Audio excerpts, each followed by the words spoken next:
شہید کی جو موت ہے وہ قوم کی حیات ہے۔ تسی جنڈ کے گاؤں پنڈ سلطانی کا بہادر جوان دفاع وطن کے صلے میں اپنی جان نچھاور کر گیا۔ پاک آرمی کے محمد شعیب خان نے دوران آپریشن اپنی جان مادر وطن پر وار دی۔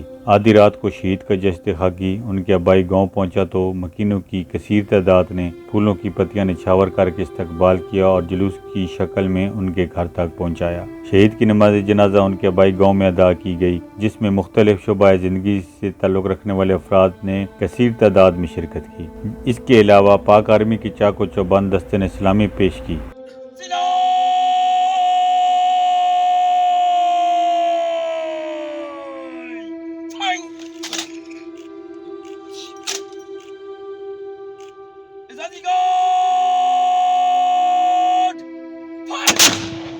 شہید کو مکمل فوجی اعزاز کے ساتھ سپرد خاک کیا گیا۔ شہید نے 2 بھائی، 1 بہن اور والدین کو سوگوار چھوڑا ہے۔ ظفر اقبال، اوصاف ڈیجیٹل، جنڈ اٹک۔